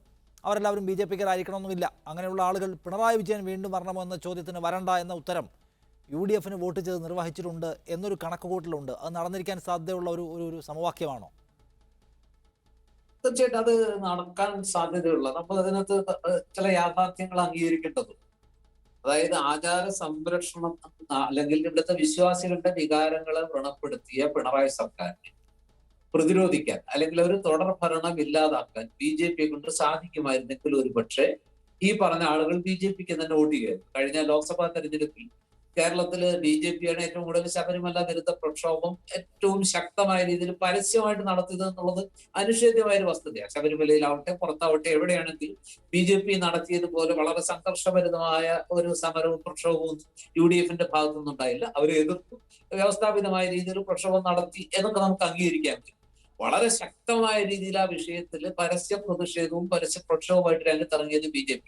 പക്ഷെ വോട്ട് വന്നപ്പോൾ നമ്മൾ കണ്ടു BJPക്ക് അല്ല ആ വിരുദ്ധ വോട്ടുകൾ കിട്ടിയതെന്നും അത് UDFന്റെ അക്കൗണ്ടിലേക്കാണ് പോയത്. അങ്ങനെ 19 സീറ്റ് UDFന് കിട്ടി. ഇത് ഒരുപക്ഷെ വീണ്ടും അതേപടി അത്രയും അളവിൽ ആവർത്തിച്ചില്ലെങ്കിലും വലിയൊരളവിൽ ഏതാണ്ടൊക്കെ ആവർത്തിക്കുക, അങ്ങനെ ഒരു ഘടകം ഈ തെരഞ്ഞെടുപ്പിൽ വർക്ക് ചെയ്താൽ അതിന്റെ ആനുകൂല്യം UDFന് തന്നെയാണ് കിട്ടാൻ പോകുക. 2-3 കാരണങ്ങളുണ്ട്. ഒന്ന്, BJP വിചാരിച്ചാൽ ഈ തുടർ ഭരണം അല്ലെങ്കിൽ വിശ്വാസികളുടെ വികാരങ്ങൾ ഗുണപ്പെടുത്തിയ പിണറായി സർക്കാരിന്റെ തിരിച്ചുവരവ് തടയാൻ അവരെ കൊണ്ട് കഴിയില്ല. അവര് ഭരണത്തിലെത്താനുള്ള സാധ്യത തീരെയില്ല. അപ്പൊ ആ സാഹചര്യത്തിൽ പിണറായി സർക്കാരിനെ വീണ്ടും ഒരിക്കൽ കൂടി ശിക്ഷിക്കണം എന്ന് ഈ വിശ്വാസി സമൂഹം ആഗ്രഹിക്കുന്നെങ്കിൽ ആ ശിക്ഷ കൊടുക്കാൻ അവരുടെ മുമ്പിലുള്ള പ്രധാനപ്പെട്ട വഴി അല്ലെങ്കിൽ നല്ല മാർഗം, ഫസ്റ്റ് ചോയ്സ് എന്ന് പറയുന്നത് UDF ആണ്. രണ്ടാമത്, ഈ ശബരിമല വിഷയത്തിൽ ഈ വിശ്വാസികളെ സംബന്ധിച്ചിടത്തോളം ഒരു വലിയ വിഭാഗത്തിനെങ്കിലും കേന്ദ്രം ഒരു നിയമനിർമ്മാണം നടത്താതിരുന്നത് അവരിൽ ചിലരെയെങ്കിലും വല്ലാതെ പ്രകോപിച്ചിട്ടുണ്ട് അല്ലെങ്കിൽ അവരെ വ്രണപ്പെടുത്തിയിട്ടുണ്ട്. കേന്ദ്രത്തിന് ഒരു നിയമനിർമ്മാണം നടത്താമായിരുന്നു നടത്താൻ കഴിയും എന്ന് വിശ്വസിക്കുന്ന ഒരു വലിയ വിഭാഗമുണ്ട്. പക്ഷെ അത്തരത്തിലുള്ള ഒരു നീക്കം അതിന് BJPക്ക് ന്യായങ്ങളുണ്ട്. സുപ്രീം കോടതിയുടെ ഫുൾ ബെഞ്ചിന്റെ പരിഗണനയിൽ ഇരിക്കുന്ന അല്ലെ 9 അംഗ ബെഞ്ചിന്റെ പരിഗണനയിലേക്ക് പോയൊരു വിഷയത്തിൽ അങ്ങനെ ചെയ്യുന്നത് ശരിയോ തെറ്റോ അതൊക്കെ വേറെ പ്രശ്നം. പക്ഷെ വിശ്വാസികൾ വിചാരിക്കുന്നത് കേന്ദ്ര സർക്കാർ അതിലൊരു നിയമനിർമ്മാണം നടത്തണമായിരുന്നു, അത് നടത്തിയില്ല. അപ്പൊ BJP സർക്കാർ ചെയ്യാവുന്നത് ചെയ്തില്ല എന്നൊരു വികാരമുണ്ട്.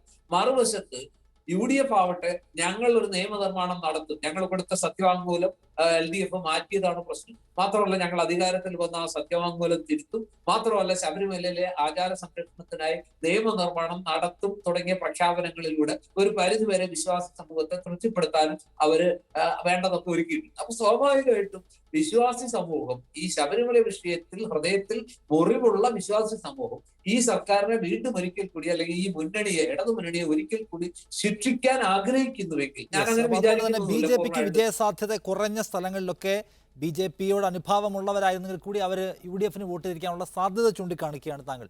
സനോജ്, നമ്മൾ നേരത്തെ ഞാൻ ചോദിച്ചത് വടകരയെ കുറിച്ചായിരുന്നു. വടകരയിൽ തോറ്റുകൊണ്ടായിരിക്കും നിങ്ങളുടെ തുടക്കമെന്നാണ് നിജേഷിന്റെ വിമർശനം, കുറ്റപ്പെടുത്തൽ. ഞാൻ പറയാം, നേരത്തെ റേഞ്ച് കട്ടായി പോയതാണ്. നേരത്തെ സൂചിപ്പിച്ചത് ഇടതുപക്ഷത്തിന് തിരിച്ചടി ഉണ്ടാവാൻ ഒരു പ്രധാനപ്പെട്ട കാരണം ഏതൊരു സമുദായ നേതാവ് രാവിലെ 7:30 നടത്തിയിട്ടുള്ള പ്രസ്താവനയാണ്. അതുകൊണ്ട് ആ സമുദായ നേതാവ് നടത്തിയിട്ടുള്ള പ്രസ്താവനയെ തുടർന്ന് ഇടതുപക്ഷത്തിന് വലിയ തിരിച്ചടി ഉണ്ടാവും എന്നാണ് നേരത്തെ സൂചിപ്പിച്ചത്. പിന്നീട് പറഞ്ഞത്, നേരത്തെ ശബരിമല വിഷയത്തിൽ ഉൾപ്പെടെ നമ്മൾ സ്വീകരിച്ച നിലപാട് അത് വിശ്വാസ സമൂഹത്തിൽ ഉണ്ടായിട്ടുള്ള പ്രശ്നങ്ങളൊക്കെ ആണ് വീണ്ടും ചൂണ്ടിക്കാണിക്കുന്നത്. ഇത് ഞാൻ നേരത്തെ സൂചിപ്പിച്ചത്, യഥാർത്ഥത്തിൽ ഇവർക്ക് പറയാൻ മറ്റ് വിഷയങ്ങളില്ല. യഥാർത്ഥത്തിൽ കേരളത്തിൽ ചർച്ച ചെയ്യേണ്ട വിഷയം എന്താണ്? കേരളത്തിന്റെ സമഗ്രമായ വികസനമാണ് കേരളത്തിലെ ജനങ്ങൾക്കിടയിൽ ഏറ്റവും കൂടുതൽ ചർച്ച ചെയ്യേണ്ട വിഷയം. ആ സമഗ്രമായ വികസന കാഴ്ചപ്പാട്, വികസന പ്രവർത്തനങ്ങളുടെ പൂർത്തീകരണം എല്ലാം സംബന്ധിച്ച് വളരെ ഗൗരവമായ ചർച്ച കേരളത്തിൽ നടക്കുന്ന ഘട്ടത്തിലാണ് പഴയ കുറെ കാര്യങ്ങളൊക്കെ മുൻനിർത്തിയിട്ട് ഈ ശ്രദ്ധ തിരിക്കുക എന്ന ഏർപ്പാടാണ് അവർ ചെയ്തത്. പക്ഷെ ജനങ്ങൾ അത്ര വിഡ്ഢികളല്ല.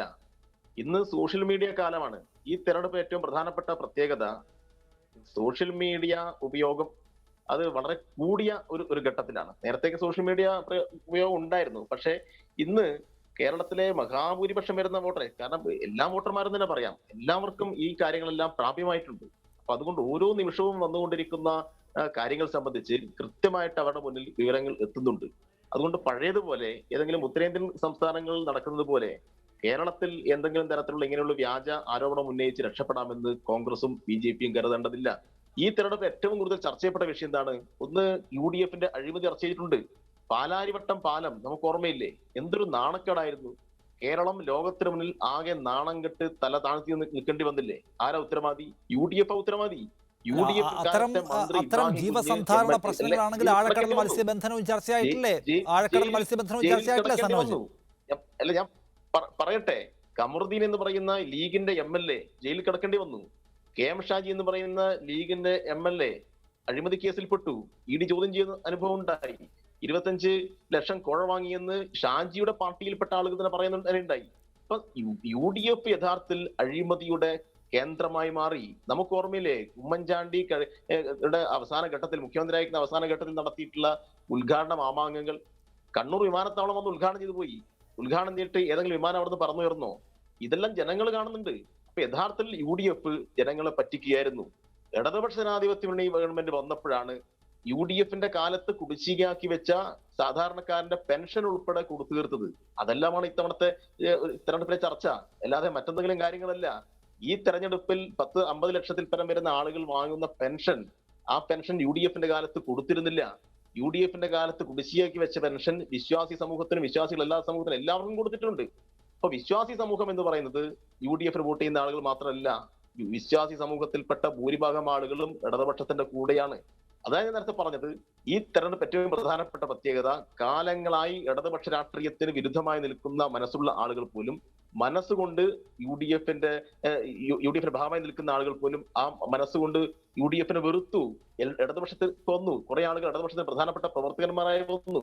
അതുകൊണ്ട് കേരളത്തിന്റെ രാഷ്ട്രീയ ചരിത്രത്തിൽ വലിയ തിരുത്തലുണ്ടാവുന്ന, ഏറ്റവും അത്ഭുതകരമായ മാറ്റത്തിന് തുടക്കം കുറിക്കുന്ന ഒരു തെരഞ്ഞെടുപ്പായിരുന്നു ഈ തെരഞ്ഞെടുപ്പ്. നേരത്തെ UDF-ന് പ്രതിനിധി പറഞ്ഞല്ലോ പല വികസന കാര്യങ്ങൾ സംബന്ധിച്ച്. UDF-ന്റെ കാലത്ത് സ്കൂളുകൾ അടച്ചുപൂട്ടാൻ വേണ്ടി തീരുമാനിച്ചു. നമുക്ക് ഓർമ്മയില്ലേ? 3000-ൽ പരം വരുന്ന സ്കൂളുകൾ അനാദായകരം എന്ന പട്ടികയിൽപ്പെടുത്തിയിട്ട് പൂട്ടാൻ തീരുമാനിച്ചു. ആ സ്കൂളുകൾ ആരാ തുറന്നത്? ആരാ പൂട്ടാൻ പാടില്ല എന്ന് പറഞ്ഞത്? ഇതെല്ലാം കേരളത്തിലെ പൊതുസമൂഹം തിരിച്ചറിയുന്നുണ്ട്. 6 ലക്ഷം കുട്ടികൾ കേരളത്തിന്റെ പൊതുവിദ്യാലയത്തിലേക്ക് തിരിച്ചു വന്നു. ഞാൻ ചോദിക്കുന്നത് താങ്കൾ നമ്മൾ തെരഞ്ഞെടുപ്പിന് മുൻപ് നിരന്തരമായി പറഞ്ഞുകൊണ്ടേയിരുന്ന കാര്യങ്ങളാണ്. തെരഞ്ഞെടുപ്പിന് ശേഷം ഞാൻ ചോദിക്കുന്നത്, താങ്കൾ പറഞ്ഞത് മനുഷ്യരുടെ ജീവിതത്തെ നേരിട്ട് സംബന്ധിക്കുന്ന, നേരിട്ട് ബന്ധിപ്പിക്കാവുന്ന വിഷയങ്ങളൊക്കെയാണ് ചർച്ചയാവുക, മറ്റ് സമുദായ രാഷ്ട്രീയമൊന്നും അല്ല എന്നാണ് സനോജ് ഞാൻ ചോദിക്കുന്നത്. ആഴക്കടൽ മത്സ്യബന്ധനം എത്ര മണ്ഡലങ്ങളെ നേരിട്ട് സ്വാധീനിക്കാൻ സാധ്യതയുള്ളതാണ്? അത് മനുഷ്യന്റെ ജീവിതവുമായി ബന്ധപ്പെട്ടതാണ്. അത് ചർച്ചയായിട്ടില്ലേ? നിങ്ങൾ മനസ്സിലാക്കേണ്ടത്, കഴിഞ്ഞ പഞ്ചായത്ത് തദ്ദേശ സ്വയംഭരണ സ്ഥാപനങ്ങളിൽ നടന്ന തെരഞ്ഞെടുപ്പുണ്ട്. ആ തെരഞ്ഞെടുപ്പിനെ മുൻനിർത്തിയിട്ട് UDF-ഉം വലതുപക്ഷ മാധ്യമങ്ങളും എല്ലാവരും കൂടി ചേർന്ന് നടത്തിയിട്ടുള്ള പ്രചണ്ഡമായ പ്രചാരവേലയുണ്ടായിരുന്നു. ആ പ്രചാരവേലക്ക് കടുത്ത തിരിച്ചടിയാണ് കേരളത്തിലെ ജനങ്ങൾ കൊടുത്തത്. അതുകൊണ്ട് ഇടതുപക്ഷ ഗവൺമെന്റിനെതിരായിട്ട് കൊണ്ടുവന്നിട്ടുള്ള എല്ലാ ആരോപണങ്ങളും മുനയൊടിഞ്ഞു പോയിട്ട് അനുഭവം നമുക്ക് കാണാൻ വേണ്ടി കഴിയുന്നത്. അതുകൊണ്ട് ഈ തെരഞ്ഞെടുപ്പിലും നിങ്ങൾ ആഴക്കടൽ മത്സ്യബന്ധനമല്ല, മറ്റ് എന്തെല്ലാം തരത്തിൽ ആരോപണം ഉന്നയിച്ചിട്ടുണ്ടോ ആ ആരോപണമെല്ലാം ഉന്നയിച്ച ആളിന്റെ നേർക്ക് തന്നെ തിരിഞ്ഞുകുത്തി അനുഭവമാണ് കാണാൻ വേണ്ടി കഴിയുക. അതുകൊണ്ട് 2-ാം തീയതി ശ്രീ രാധാകൃഷ്ണ മേനോൻ ഇപ്പൊ നോക്കൂ, കഴിഞ്ഞ തദ്ദേശ തെരഞ്ഞെടുപ്പിൽ തൊട്ടു മുമ്പ് ഇതുപോലെ വലിയ തോതിൽ ഈ സർക്കാരിനെ അടിച്ചിരുത്താൻ കഴിയുന്ന സംഗതികളുണ്ട് എന്ന ആത്മവിശ്വാസം കൊണ്ടവരാണല്ലോ നിങ്ങൾ. സംബന്ധിച്ച് എന്നിട്ട് എന്താണ് ഉണ്ടായത്? BJP-യുടെ നേതാവ് പറഞ്ഞ ഒരു കാര്യം കൂടി പറയണ്ടായിരുന്നു. യെസ് വേഗം പറയൂ സനോജ്. അല്ല, അതില് BJP നേരത്തെ മോഡിയുടെ ഇന്ത്യയെ കുറിച്ചൊക്കെ പറഞ്ഞു. നിങ്ങൾ കാണേണ്ടത്, രാജ്യം ഇന്ന് കോവിഡിന്റെ മഹാമാരിയിൽ ഇങ്ങനെ വിറങ്ങലിച്ച് നിൽക്കുകയാണ്. ആ കോവിഡ് മഹാമാരി പിടിച്ചു നിർത്താൻ മോഡി ഗവൺമെന്റ് എന്താണ് ചെയ്തത്? ഇപ്പൊ വാക്സിന്റെ വില ഉൾപ്പെടെ വർദ്ധിപ്പിക്കുന്ന അനുഭവം നമുക്ക് കാണാൻ വേണ്ടി കഴിയുന്നത്. യഥാർത്ഥത്തിൽ സ്വതന്ത്ര ഇന്ത്യയുടെ ചരിത്രത്തിൽ എല്ലാ ഘട്ടത്തിലും വാക്സിൻ സൗജന്യമായിരുന്നു. ആ സൗജന്യമായി കൊടുക്കേണ്ട വാക്സിൻ കുത്തക കമ്പനികൾ ഏൽപ്പിക്കാൻ ആവശ്യമായ നീക്കം നടത്തിയിട്ടുള്ളത്. എന്നിട്ട് TV ചർച്ചയിൽ വന്നിട്ട് നരേന്ദ്രമോദിയുടെ ഇന്ത്യയെ കുറിച്ചെല്ലാം പറയുമ്പോ എന്താണ് അതിനെ കുറിച്ചൊക്കെ പറയുന്നത്? ഇതൊക്കെ ആ വിഷയത്തിലേക്ക് ഞാൻ പോവാതിരുന്നത് നമ്മുടെ വിഷയം അതല്ലാത്തതുകൊണ്ടും അത് ദീർഘനേരം പറയേണ്ടി വരും എന്നതുകൊണ്ടുമാണ്. അല്ല, അപ്പോൾ ഞാൻ പറയാം, അദ്ദേഹം നേരത്തെ, അവരുടെ ഒരു പ്രതീക്ഷ പങ്കുവെച്ചതാണ്. മോഡിയുടെ ശ്രീ രാധാകൃഷ്ണ മേനോൻ ഞാൻ ചോദിക്കുന്നത് നോക്കൂ, ഈ കഴിഞ്ഞ തദ്ദേശ തെരഞ്ഞെടുപ്പിലും ഈ വലിയ തോതിലുള്ള ക്യാമ്പയിൻ കൊണ്ടുവന്നിട്ട് ഗുണം ചെയ്തില്ല. നിങ്ങൾക്ക് ഒരുപക്ഷെ വലിയ നേട്ടമുണ്ടാക്കാൻ കഴിയുമെന്ന് നിങ്ങൾ പ്രതീക്ഷിച്ച, ശബരിമല ആവർത്തിക്കുമെന്ന് നിങ്ങൾ പ്രതീക്ഷിച്ച തദ്ദേശ തെരഞ്ഞെടുപ്പ് ഒന്നും ഉണ്ടായില്ല. കേന്ദ്ര ഏജൻസികൾ ഇവിടെ വന്ന് വലിയ തോതിൽ അന്വേഷണം നടത്തുന്നതിൻ്റെ ഭാഗമായി കിട്ടുമെന്ന് നിങ്ങൾ വിചാരിച്ച സംഗതി ഒന്നും ഉണ്ടായില്ല. അപ്പോൾ ആ കോൺഫിഡൻസ് ആണ് ലെഫ്റ്റിനുള്ളത് ഇവിടെ.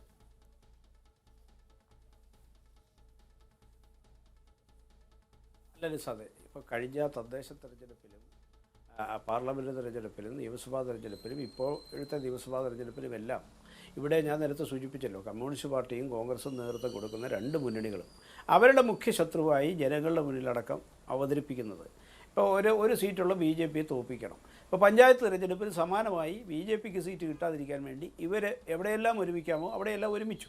അതിനുശേഷവും BJPക്ക് ഒട്ടാറെ പഞ്ചായത്തുകളിൽ ഭരണം കിട്ടുന്നു. ഇപ്പോൾ അടുത്ത കാലത്ത് BJPക്ക് ഭരണം കിട്ടിയ പഞ്ചായത്തിൽ ആ BJPക്ക് ഭരിക്കാൻ ഹൈക്കോടതിയുടെ ഡയറക്ഷൻ വേണ്ടി വന്നു. കാരണം ഇവർ രണ്ട് കൂട്ടരും മാറി മാറി BJPക്കാർ ഭരിക്കാൻ പാടില്ല. ഇതാണ് അവരുടെ സമീപനം. അപ്പോൾ ഇങ്ങനെയുള്ള ഒരു BJPയെ എന്തോ തൊട്ടുകൂടാത്ത ഇന്ത്യ ഭരിക്കുന്ന രാഷ്ട്രീയ പാർട്ടിയല്ലേ BJP. ലോകം മുഴുവൻ അംഗീകരിക്കുന്ന ഭാരതത്തിൻ്റെ പ്രധാനമന്ത്രി നരേന്ദ്രമോദി നേതൃത്വം കൊടുക്കുന്ന രാഷ്ട്രീയ പാർട്ടി, ആ രാഷ്ട്രീയ പാർട്ടിയുടെ ദശാബ്ദങ്ങളായിട്ടുള്ള രാഷ്ട്രീയ പാരമ്പര്യം, ഇങ്ങനെയെല്ലാമുള്ള വസ്തുതകളെ കേരളത്തിൻ്റെ പൊതുസമൂഹം അംഗീകരിക്കുകയില്ല, അല്ലെങ്കിൽ കേരളീയ സമൂഹത്തിന് BJPയെ ഉൾക്കൊള്ളാൻ പറ്റില്ല എന്ന് ഇവർ എത്ര പറഞ്ഞാലും ഇവരെ വിഡ്ഢികളുടെ സ്വർഗത്തിലാണ്. BJPയെ ഉൾക്കൊള്ളാൻ കഴിഞ്ഞ BJPയുടെ സഹമന്ത്രി വി മുരളീധരൻ ഇവിടെ വന്ന് വാക്സിനുമായി ബന്ധപ്പെട്ട് നടത്തിയ ഒരു പരാമർശത്തിന്റെ പേരിൽ ആളുകളുടെ പ്രൊട്ടസ്റ്റ് നടക്കുകയാണ്. CMDRFിലേക്ക് സംഭാവന ചെയ്തുകൊണ്ട് ഇതിപ്പോൾ 2 കോടിയോളം രൂപയായി. അപ്പോൾ അത് കേരളത്തിന്റെ ഒരു മൈൻഡ് എന്ന് പറയുന്നത് BJP ആകെ പുണരുന്നതല്ല. വാക്സിൻ വിഷയത്തിൽ BJPയും BJPയുടെ സഹമന്ത്രിയും കൈക്കൊണ്ടിരിക്കുന്ന നിലപാടിനോടുള്ള വലിയ പ്രൊട്ടസ്റ്റായ ആളുകൾ പൈസ അയച്ചുകൊണ്ടിരിക്കുകയാണ് മുഖ്യമന്ത്രിയുടെ അക്കൗണ്ടിലേക്ക്. അതാണ് കേരളത്തിന്റെ മനസ്സ് എന്നതുകൂടി നമ്മൾ കാണണം.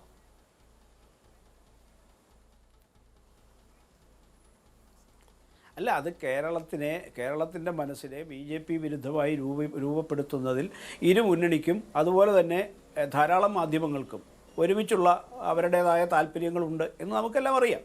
അവർക്ക് അതിനുള്ള സ്വാതന്ത്ര്യമുണ്ട്, അവർ പരിശ്രമിക്കട്ടെ. പക്ഷേ കേരളത്തിൻ്റെ പൊതുസമൂഹത്തിൽ അതിനെതിരായിട്ടുള്ള ഒരു വലിയ വികാരവും ദേശീയ ധാരയ്ക്ക് അനുസൃതമായ വികാരവും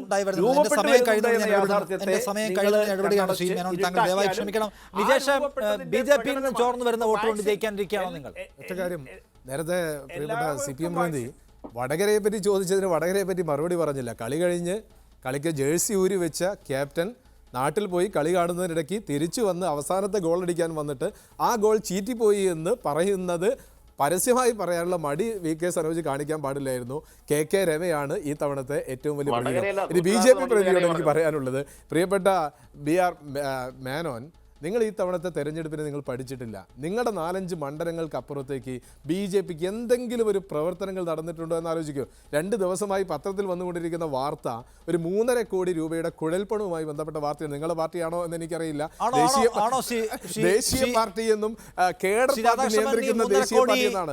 സത്യത്തിൽ ഈ തെരഞ്ഞെടുപ്പിൽ സ്ഥാനാർത്ഥിയാവാൻ വേണ്ടിയാണ് BJPക്കാർ തമ്മിൽ മത്സരിക്കുന്നത്. നിർത്താം. ശ്രീ രാധാകൃഷ്ണൻ, ഈ 3.5 കോടി ദേശീയ പാർട്ടി അത് നിങ്ങളുടെ പാർട്ടിയാണോ? കർണാടകയിൽ നിന്ന് പൈസ വരുന്നു അങ്ങനെയുള്ള ബാലിശമായ ആരോപണങ്ങൾ അല്ല. BJPയുമായിട്ട് അതൊന്നും BJPയുമായിട്ട് ഒരു ബന്ധവുമുള്ള കാര്യമല്ലല്ലോ. അത് കമ്മ്യൂണിസ്റ്റ് പാർട്ടി അടക്കം ഇവിടെ നടത്തുന്ന ഇത്തരമുള്ള കുഴൽപ്പണത്തിൻ്റെയും കള്ളപ്പണത്തിൻ്റെയും മയക്കുമരുന്നിൻ്റെയും ഒക്കെ ശൃംഖല നമുക്കെല്ലാവർക്കും അറിയാമല്ലോ. അതുകൊണ്ട് ആരോപണങ്ങൾ കെട്ടിച്ചമയ്ക്കാൻ ആര് പരിശ്രമിച്ചാലും നടക്കാൻ പോകുന്നില്ല. എനിക്ക് അവസാനിപ്പിക്കാൻ സമയമായി പോയി. വീണ്ടും ഈ വിഷയത്തിൽ ഇരിക്കാൻ കഴിയുമെന്ന് പ്രതീക്ഷിക്കുന്നു. നന്ദി Shri B Radhakrishnan Menon, Shri Nijesh Aravind, Shri VK Sanoj, Shri George Padivara, നിങ്ങളുടെ അഭിപ്രായങ്ങൾ പങ്കുവച്ചതിന്.